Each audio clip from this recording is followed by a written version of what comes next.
2022년 10월에 출시된 애플의 10번째 기본형 아이패드 10세대는 여러 말들이 오가게 하는 제품이었습니다. 홈버튼이 없어진 베젤리스 디자인을 적용한 것까지는 긍정적이나 가격이 크게 인상되었음에도 불구하고 여전히 디스플레이 라미네이팅이나 낮은 색역만 지원하고 3.5mm 이어폰 잭이 없어지는 등 여러 불편함이 존재했고, 가장 큰 문제는 상식적으로 도저히 이해할 수 없는 기이한 방식의 애플 펜슬 충전이 아이패드 10세대에 대한 민심이 흉흉해지게 된 가장 큰 원인이 아닌가 싶죠. 지금은 가격이 인하되기도 해서 그때만큼은 아니긴 하지만 그래도 여전히 반응이 좋은 제품은 아닙니다. 다가오는 3에서 4월쯤에 아이폰 SE 4세대 그리고 M3 아이패드 에어와 함께 아이패드 11세대가 출시될 것으로 예상되고 있는데, 별다른 말이 없는 걸 봐서 10세대가 가지고 있던 기존 단점들을 그대로 가져오지 않을까 싶은데, 적어도 가격 대비 성능 하나만큼은 미친 수준을 가지지 않을까 하는 소식이 나왔습니다. 블룸버그 기자 마크 걸만은 아이패드 11세대의 주요 업그레이드 사항에 대해 언급했습니다. 3월 혹은 4월에 출시될 것으로 예상되는 아이패드 11세대는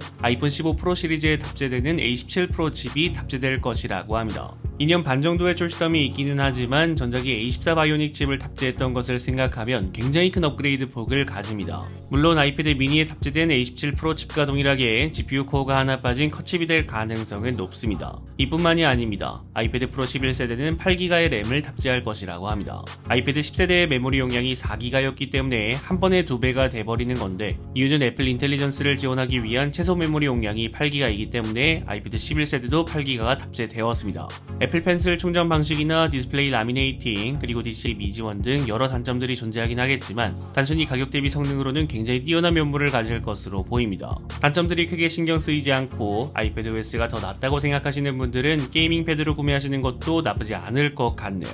그리고 기본형 아이패드 같은 경우는 교육용으로 사용되는 경우가 많아서 인하되기 전 출시 가격이 굉장히 큰 비판을 받았었거든요. 과연 인하된 가격으로 출시되느냐가 굉장히 중요한 사항일 것으로 보입니다. 여러분들이 생각하시는 아이패드 11세대에 대해서 댓글을 남겨주시면 감사드리겠습니다. 시청해주셔서 감사합니다. 지금까지 알비였습니다.